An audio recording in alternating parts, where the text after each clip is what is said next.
which stands one nation under God, indivisible, with liberty and justice for all. You may be seated.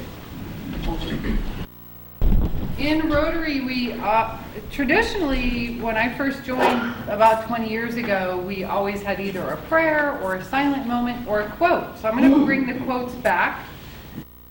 And this one says, sometimes it takes years for a person to become an overnight success. So just keep that in mind. I love small, incremental steps.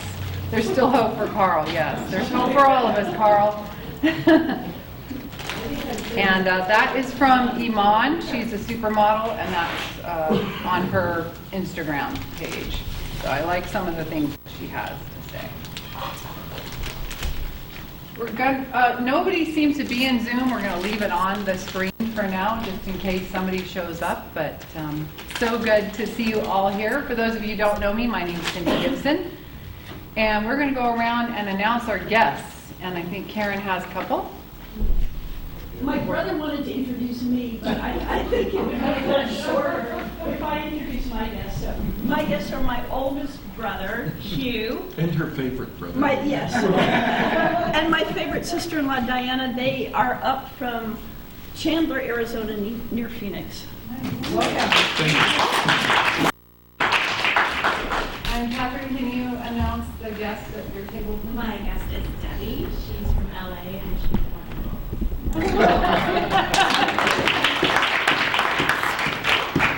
Hello. Yeah, I have Lawrence Pickett. He's with the military. He's visiting this week, so I've drug him to the Rotary. So hopefully we can win him over. So. That's good. And then our guest up here is our speaker, so she'll get introduced later. Any visiting Rotarians? I think we got everybody. All right. Any announcements today about anything, Rotarian or otherwise? Yes, no. Okay. And Mr. Jones has agreed to be our Sergeant of Arms. Would you like the red vest or, all right, we're going to be really official. Gave me time to swallow my fight. Okay. Anyone who wasn't in the newspaper in the last week won't have to pay any money. Is it okay if I pay $5 for being in the newspaper? Is that enough? No? How much, Carl? 10. Okay, well. Can Carl, you pay his other 5 some to change. make it 10? Oh, okay, there you go, good. Let's see, all those who aren't wearing their name badge that have one will pay $2, except I'll pay 5. Mine's at home on my desk. Let's see, what else have we got? Everybody got your Rotary pin on? I'm broke. I'll get you a new one. Mine broke too. I'll get you a new one. Wow. Yeah, I just like stamped right off of the little. You know, I'll try I'm to down bring to, it back. I only have about 6 or 8 of them. I usually have a couple dozen. And then beyond that, Charlie wants to give some money for anything I applied for, or if you got a special discussion you want to have. No, I just want to give some money. Okay, I like it. Hey, Carl, are you really paying for me? Okay, good, thank you.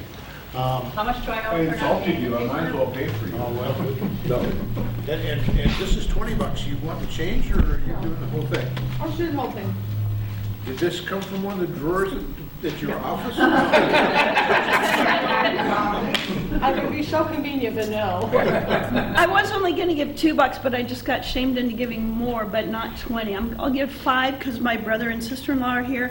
And Cindy, I got to brag about Keith because we went over to the library where we took some great pictures of the dinosaur crashing through the ceiling, and they already sent them over to some friends down in Phoenix who just absolutely loved it. So that if you all, yeah, but if you haven't seen the dinosaur lately, I mean, just go over there and check out the sculptures in the kids' library. They are truly amazing, really, really.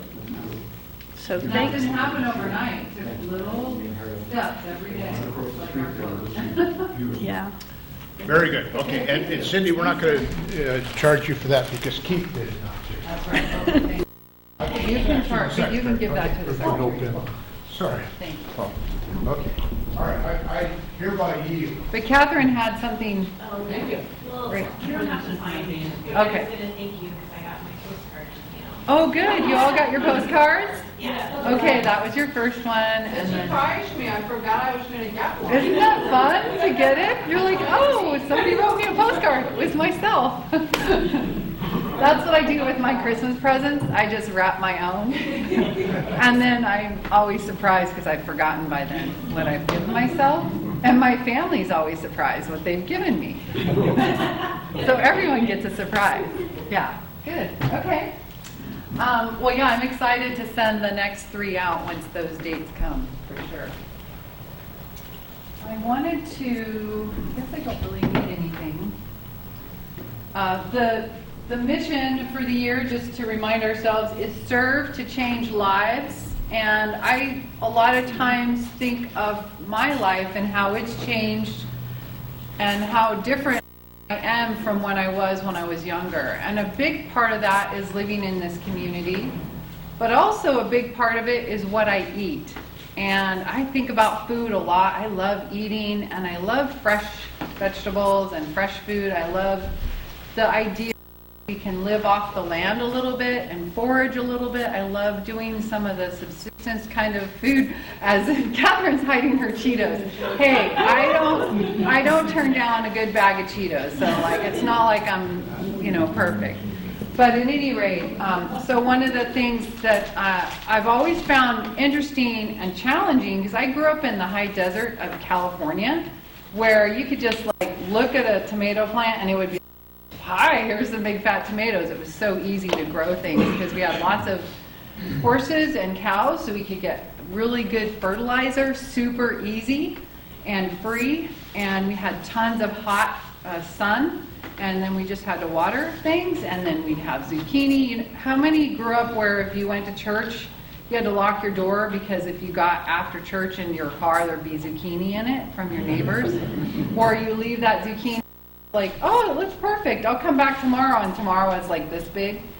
So we had lots of zucchini bread when I was growing up as a kid, lots of cucumbers and big fat tomatoes, those hot plants. But here there's also wonderful plants to grow. And so I invited a local gardener extraordinaire that's done a lot of experimenting, has written a book about gardening in Southeast Alaska, has a wonderful, I don't know what you call it, commercial garden? It's a commercial garden here, and she sells to local restaurants and also to local individuals, so she'll tell us a little bit more about that. Some of you might have seen her cruising around in her super cool vintage truck, and the name of your Down to earth. Down to Earth is the name of her garden business, and she has this cool, is that a custom paint job? It's like a, It's a sticker. no, what I mean, the gray. She's got like a matte, She's back to your truck. I'm back to your truck. Okay, it's black. A matte black, dark gray, black.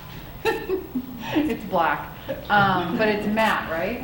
Okay, I got that part right. Cool vintage truck. And did you have that painted that way? I've never seen I a bought it matte. just like that. Okay, it's super cool. Anyway, so she cruises around in that and delivers her vegetables, and it just makes me feel so, homey. Warm, fuzzy feeling just seeing her drive, nostalgic, just seeing her drive down the road. So this is Gloria Adams, and she's going to talk a little bit about gardening in Alaska, in Southeast Alaska, and then we have some giveaway prizes after. You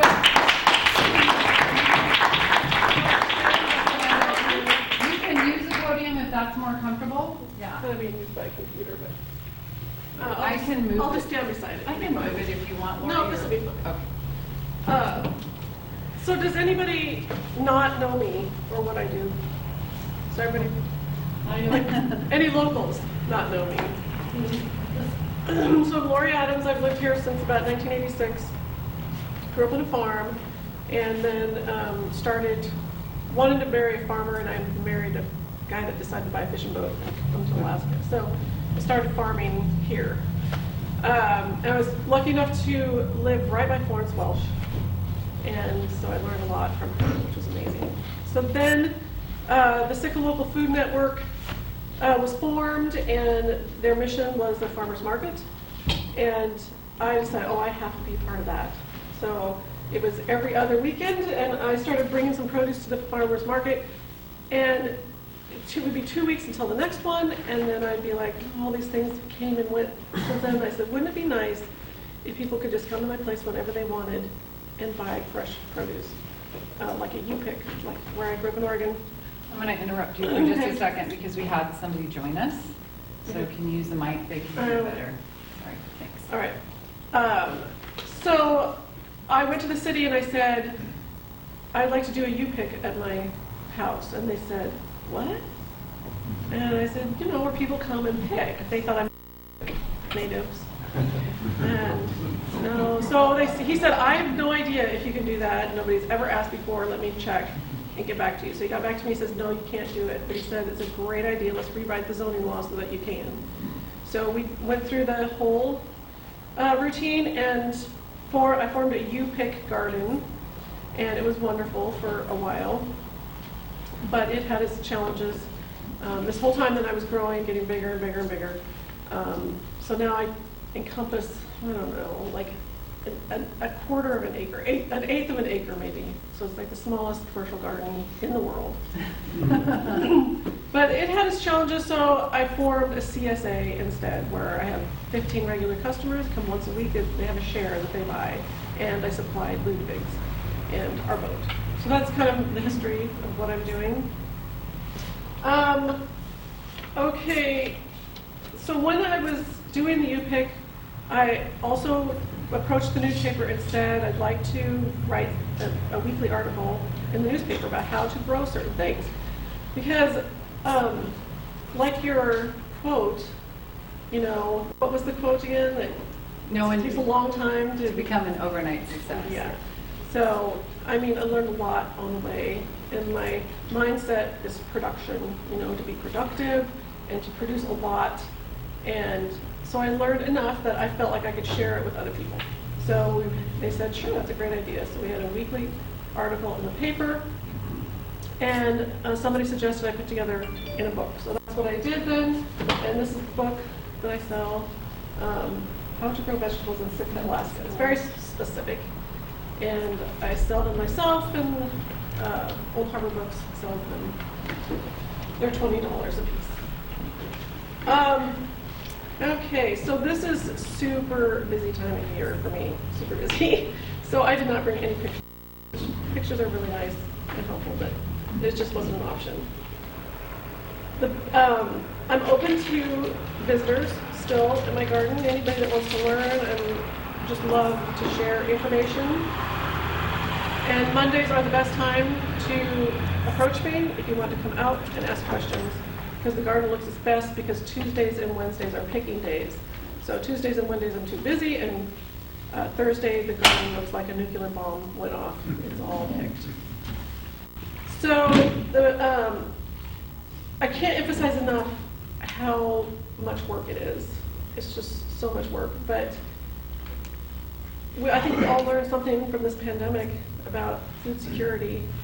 And when I was a kid, we grew all of our own food on a farm, and then we approached this season where the big box stores come out, and like my husband was in the same situation, and his dad would be like, why are we growing this corn when you can go to the store and get it for 10 cents a can? It's ridiculous.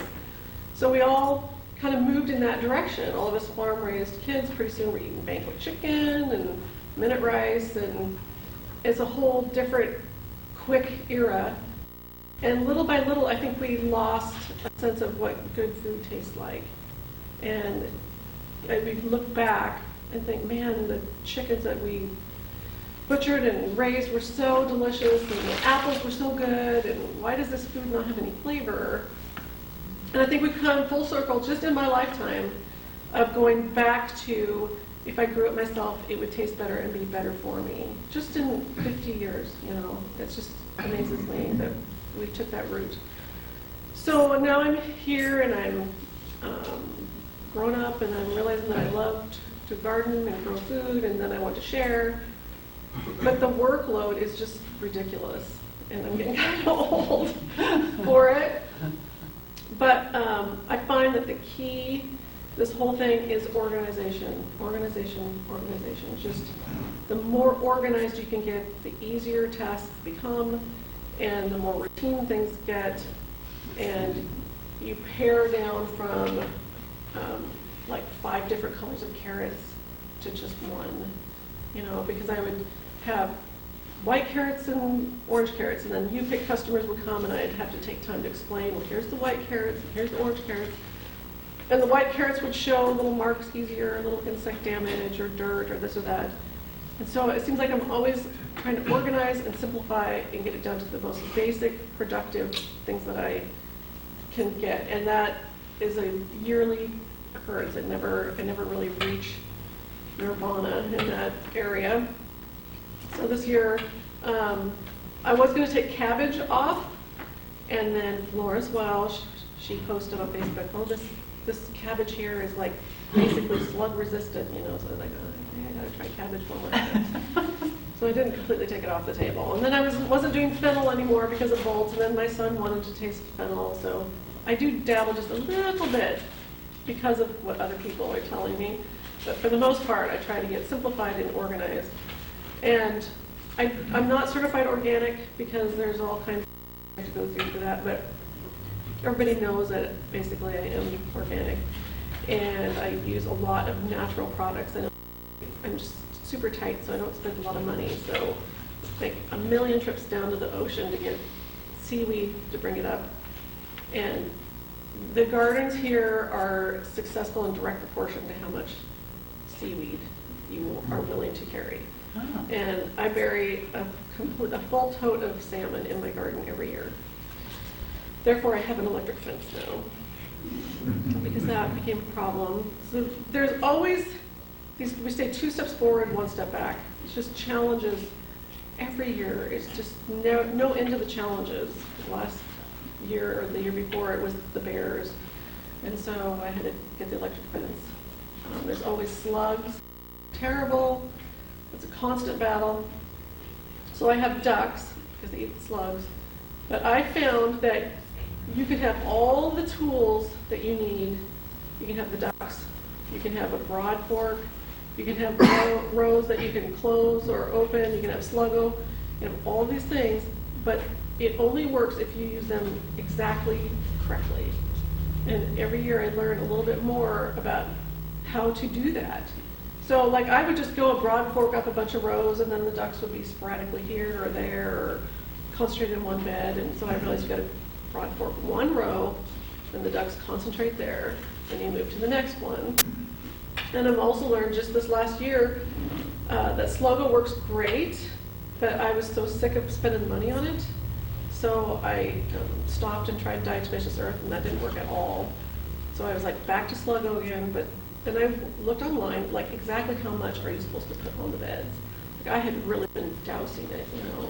And on the internet, it shows you like a tablespoon for 4 square feet or something like that. So you've got to use everything properly.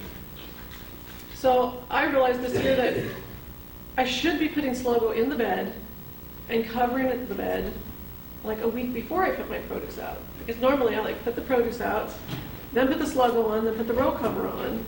Well, if I just was a little bit more meticulous about it and put the sluggo on first and covered it, the bed would heat up, the slugs would get killed, and then when I open up to put the produce in, the starts in, it would be ready. So along those lines, I realized that I learn more on a difficult year than I ever do on a good year. Because on a good year, stuff will just grow here. But on a difficult year, it has to be right. You have to be meticulous. And therefore, you learn what that plant really needs, what that plant has to have to survive. So on then look at how much better I can do. So that is always that reminder that, you know, adversity breeds strength or whatever, how you would say that. But I just learn more on a bad year. And so I try to encourage myself at the end of a bad year, look what you learned, look how you can apply this now to next year. So I have, lots of successes and lots of failures. But the things I do best here are your cold weather crops, nothing that requires heat. So, like I do have one special place I grow tomatoes, but it's, with great difficulty outside. It's right up to next to the house, and I actually even put a heat tape in the ground, and that bed is really, what would you say? It's just a harsh climate. It's really hot, in the morning and the early afternoon. So nothing else wants to grow there. It's kind of under the eaves. But other than that, everything has to be cool weather. Broccoli and pea pods and radishes and spinach and things like that. Right now in the garden, we're picking, we always have chives and pea pods, kale, carrots, just a few carrots.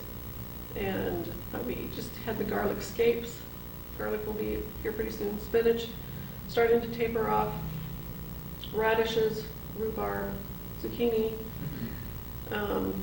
lettuce, and I'm thinking in order of where things are planted. Celery, and then I have some herbs that I grow. I probably missed something here or there, but that's basically what we're picking right now. So we grow amazing weeds, just like incredible. If you think about what they need, we obviously have, because they are so abundant and lush and huge. It's just incredible. But I don't want to grow weeds. I always want to grow something that doesn't want to grow here. That's pretty much it that I think. My worst things are, if I put something in a pot, it's most likely going to die. I just don't understand that. I'm terrible with houseplants, or if I want to start something in a pot, and I struggle with my little seedlings. But my son moved back, and he works for me, and he encouraged me and helped me look into what kind of grow lights to use in the sunroom, because all of my shelves, I have shelves when I start, so everything wants to reach out and reach spindly. So he helped me get lights, and it has made the hugest difference. I just cannot tell you. They're on 12 hours a day. You would think that we have enough light here, we just don't need that, but it's made just a complete crazy difference. So that's something that was not in my book, which I would totally recommend. So that was what I learned this year so far. The two things, put this logo and the row cover out first, and use grow lights. So every year is something new. Every year I think, can I do this again? Because it gets just harder and harder to schlep all those buckets. I use seashell sand in all of the beds to adjust the pH. So it's permanent. You need sand anyways for good drainage. So I put sand that's made up of seashells in the bed, and the calcium leaches out of that exactly at the rate it's needed because of the rainfall that goes through it. And so I never have to adjust pH. But if I want to add material to the bed or build a new bed or something, then I got to get seashell sand. And my ducks eat it too, to make their eggs hard. So I'm always hauling something. You buy the seashell sand? No, you just find it. It accumulates on a beach. I have my secret spot, which I do not divulge. If you're out in a boat, you can find. Yeah. But everything requires carrying lots of buckets of stuff. So I'll do it for a while longer, I think, a little while longer, but I cannot guarantee how much longer, because it's a lot of hard work. But that's really, is there anything else you would like me to address?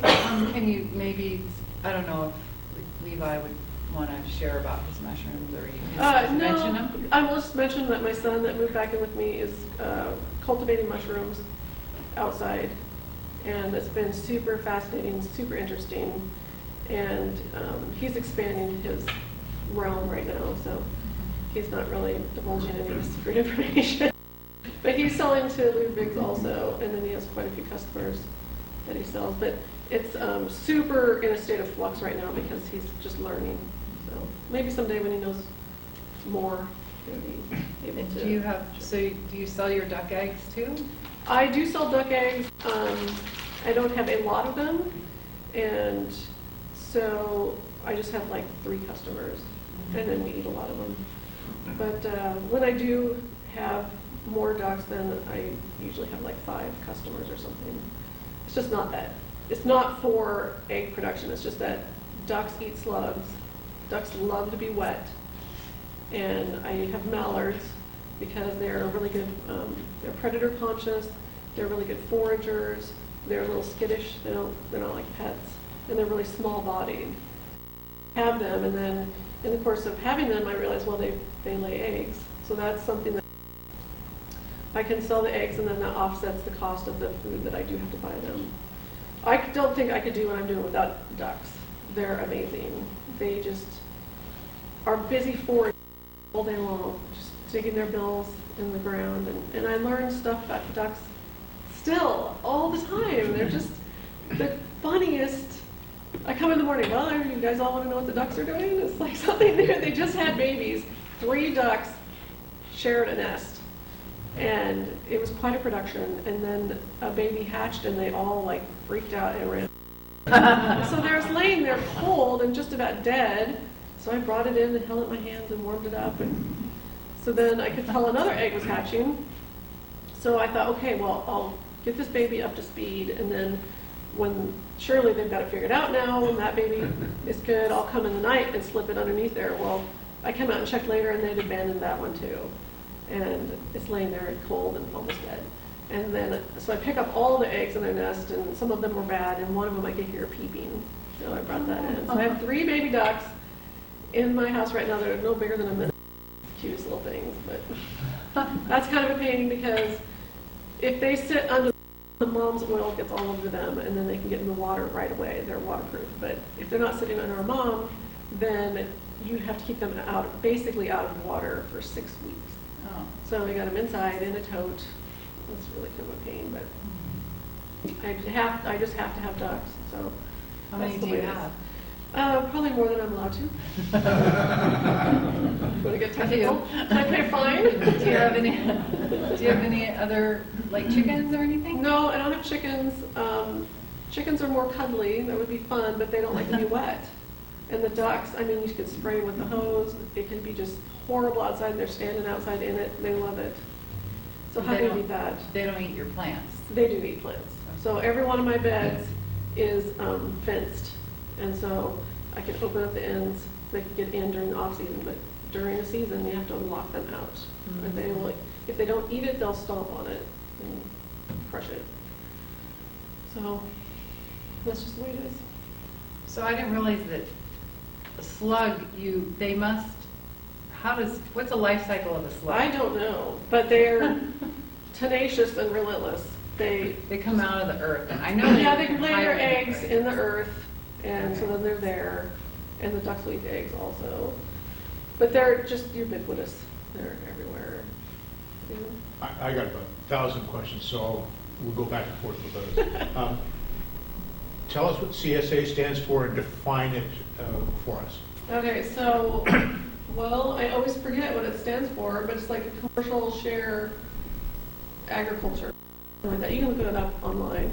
But in the truest sense, a farmer will have a certain amount of shareholders, and they pay their fee in advance for the whole season, and then what you get is what you get. So I'm not using it as purest form. What I do is I have my members, and then if you come that week, which you're basically required to come, unless you have a really good reason, then you pay for that week at that time. Just because that's the way I feel like doing it. I just don't want all the money in advance. I kind of like getting the money the day of, you know. And if somebody's going to go on vacation, I don't make them pay while they're on vacation, you know. And it took a couple of years. It didn't take too long, but it took a couple of years to get at how much is a box worth, how much can I provide.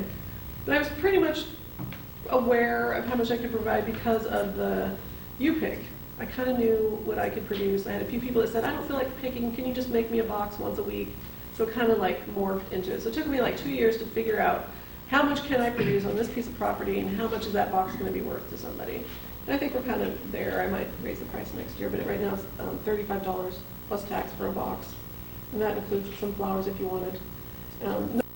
Make special orders, but I do say you don't have to have rhubarb if you don't want, you don't have to have flowers if you don't want, because those are kind of things that a lot of people have a rhubarb patch already. Or some people are like allergic to flowers, or think their cats are going to eat them, or this or that. But everything else is like, look, this is what I have. And the amazing thing about the CSA is that nothing goes to waste. Not one leaf of lettuce ever goes to waste in my garden, because I know the share is coming, and I pick everything to the benefit of the plants. Where with the U-Pick, I would have spinach ready, and one person would drive in that day, and they want a zucchini, and the zucchini were this big.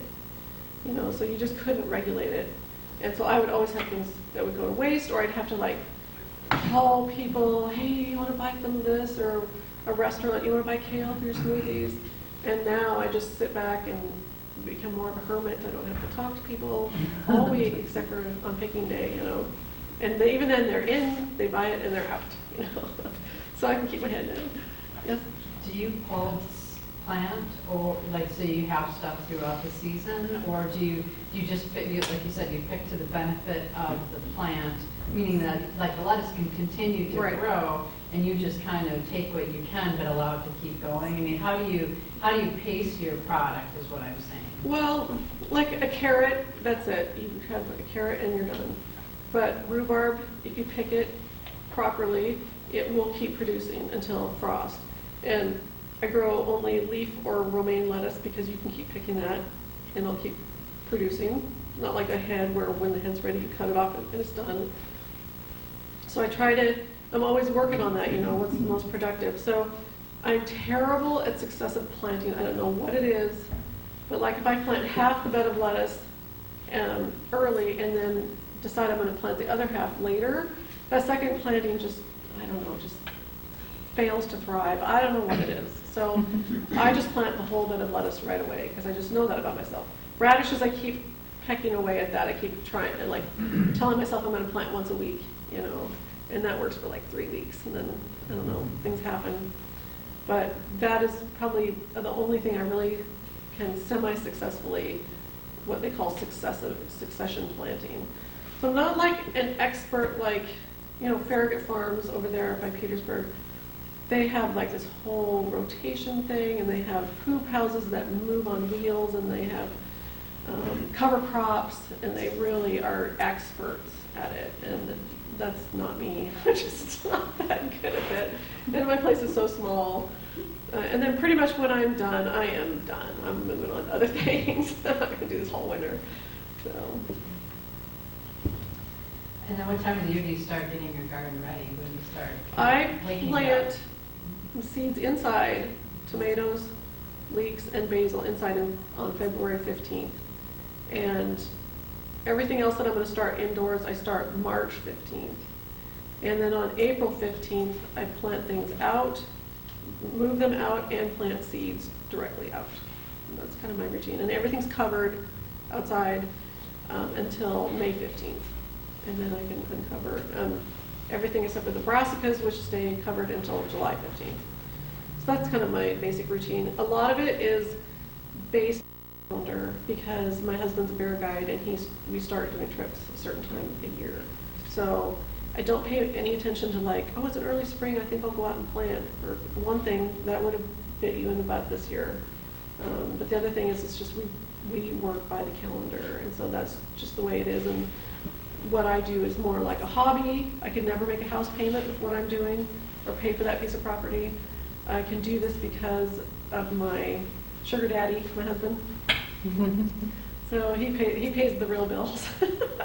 But the garden pays for itself and allows me to do projects and buy blocks and fence posts and duck food and all that stuff. And plus, I have a little money extra left over too. So it's pretty. A lot of people that want to grow food are very, they're just super enthusiastic about it and how the community's going to really be behind this and how they're going to all support us. And it just doesn't make a lot of money, and that's just the way it is. And so I'm in this perfect situation where I can grow a lot of food for the community because of what my husband does. So I take advantage of that. Have you had any success in growing corn? Nope, never even tried. I know a few people dabble in it, but there's no fields of corn here, I know that. But there's a few that have grown it before. I got one pumpkin one time.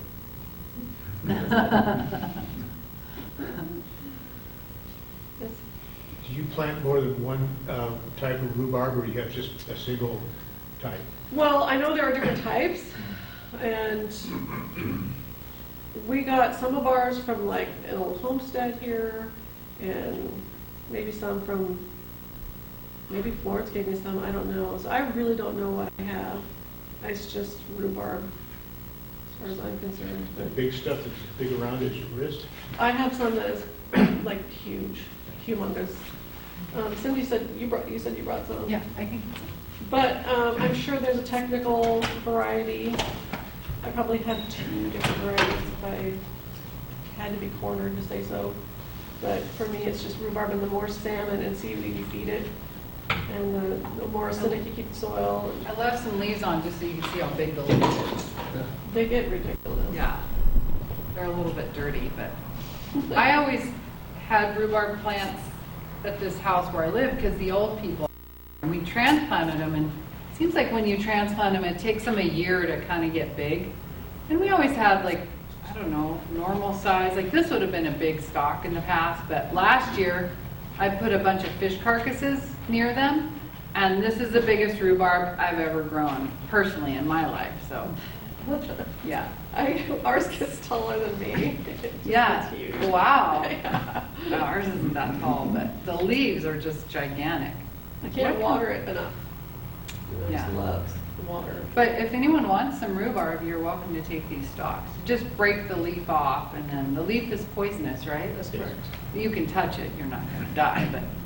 Which is don't- interesting, you can compost it and stuff. I'm not sure how Yeah. that works, but you're not supposed to eat the leaves. Yeah, anyways, yeah. I'm back. That's good. You talked a little bit, well, you talked about what you're learning, yeah. You talked a little bit about the calendar when you do things. But do you keep, I never take any notes and keep any notes, and I'm always lost. Do you keep really good records or some records, or you just got a good head for remembering No, stuff? well, those dates are hard fast. They're easy to remember for me. Well, I keep my seed packets, and I write a few little notes on the seed packets about the different varieties. But most of it is in my head, I think. I mean, it's not that complex. I don't have that many things I'm growing. But yeah, all the things that I'm learning, I just pretty much keep them in my head. A lot of the things are in the book too. You order your seeds from? I used to order all my seeds from Territorial, and now I pretty much am Johnny's seeds from Maine, because it seems like I was doing Territorial, then I started ordering some things from Johnny's, and then I was doing both, and then I try to buy organic seeds when I can, and it's not really that critical because it's more how you raise the stuff. But when you buy an organic seed, you're helping a farmer who is selling organic seeds. And so that's what I would prefer to do. Sometimes something's just way more productive and it's not organic. And so then I feel conflicted, you know. But that's my preferred. Yes? I was curious if the rhubarb tastes different when it's gotten bigger, like different sizes. I don't think the taste is any different. If you keep it well hydrated, it won't get pithy. But if you're getting big like that and you're not taking care of it and it gets dry, then it'll get super like spongy and pithy. But I think the flavor is the same. Although somebody I sold it to recently told my son, "Your mom's rhubarb is so tart." And I'm like, Need more sugar. it is a tart plant, so I don't know, but apparently my rhubarb is tart. That's what I thought. You mentioned learning a lot from your bad years. What makes a bad year? What, One summer we had 8 days where it didn't rain. okay. So, 8 days where rain didn't fall. That was it. Every other day rain fell. So now you have mold and you have rot and you don't get out there as often, it's miserable, and it's just, And the weeds really like the rain. yeah, they do. And some things don't grow well when it rains that much, you know. So that's a bad year. Well, so I learned, here's something I learned about lettuce.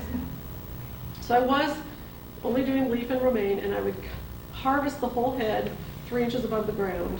So the growing center was still down inside, and it would come up again, and you could do that 3 times before the plant would succumb. Well then, on a really rainy year, 2 years ago I think it was, there was some sort of bug in the apple trees and the blossoms. And so there was tons of little birds in people's trees. And those birds were all over the garden, and they were getting down in the row of lettuce and just moving all over in the dirt and just stepping on all the leaves and just making a just huge mess out of the lettuce. And so I figured out, you know, I started tearing off the bottom leaves because they were dirty and throwing them away. You really don't want birds in your produce. And then I started realizing that you could do that. You could harvest just the lower leaves and the center will keep growing. And now your leaves are up off the ground, and your lowest leaves are up off the ground, and the little birds can get in and amongst every single plant and eat all the bugs and stuff, and they're not stepping on your lettuce. Well, now I have a new way to pick lettuce, which is super productive, super healthy for the plant, instead of cutting the plant all the way off. Now I'm just and I learned that because of what I would call a bad year.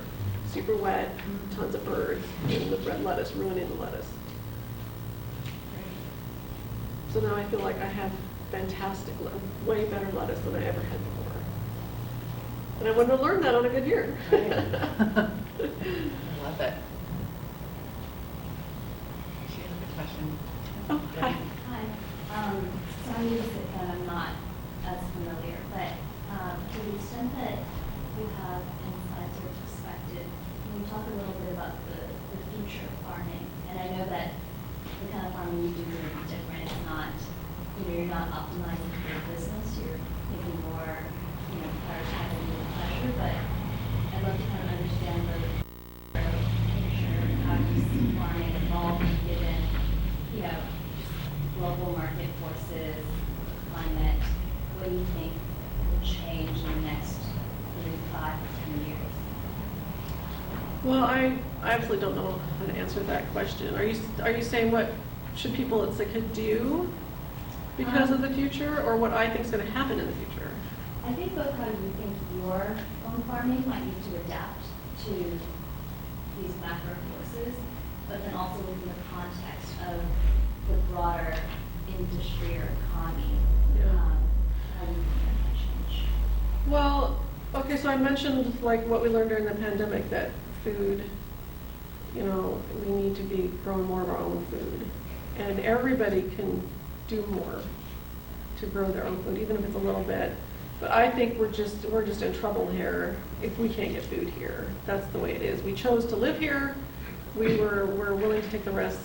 And if there's a serious interruption, we're just going to be in trouble. That's just the way it is. And I don't think, we don't have agricultural land here. We don't have everybody's lots, like an average of 7,000 square feet. So I don't think that we're ever going to go into farming in a big way here. Like I said, there's no money in it. You can go to the grocery store and get it cheaper. And one of the deaths of the U-pick was the CSA boxes coming from down south. So I was convinced that I was going to have all these wonderful organic food customers that were just going to be beating down my door. And that was not the case, because anybody that food was important to them, produce, they had a plan in place, and that plan was get a cardboard box coming up from down south. And so those people where food was the most important thing to them did not ever support me.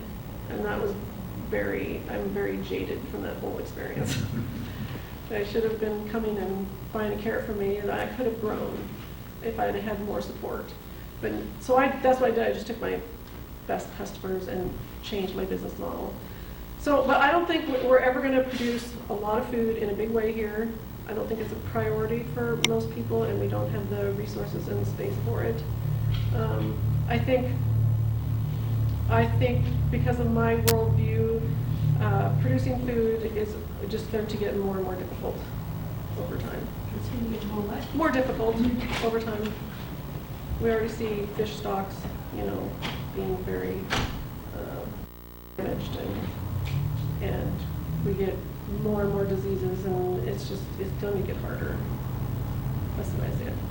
Are there certain regulations or government policies that you think could mitigate that? Well, I think we've done what we can here. We had no U-Pick laws, and now we do. And then Lisa Sadler-Hart, she started her thing where she has like a little CSA too, and she went through the hoops to get a farm stand. We have very cooperative government, local government, when it comes to like the, what is it called, the farmer's market and cottage industry, and I think people are very willing to help with food production here. So I think we're on the right track, for sure. It's just how many people can put in a huge garden, are willing to put in the work, when you can just go to C-Mart. It is so much easier. But my customers love my produce, love it. They love supporting me, and they love how delicious the food is. And so I always tell them, come get your box and then go to the grocery store and get what I don't have. Are they mostly friends and family, or? No, just all kinds of people from town, several from the fire hall, former mayor, just a real conservative lady, and just all kinds of people. And then Ludwig, of course, they love it, just love it. Great. Thank you, Lori. Yeah, thank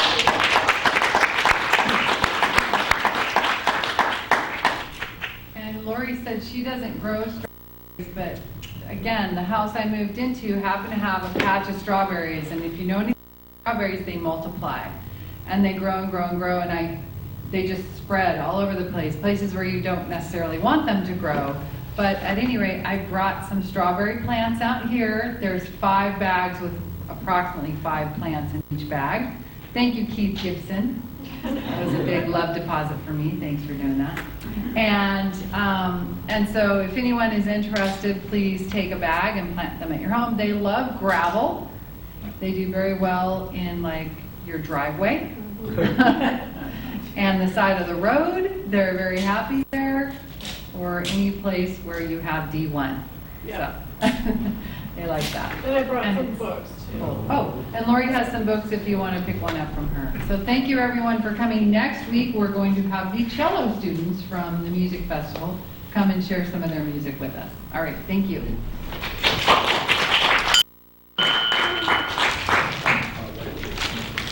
Oh, yeah?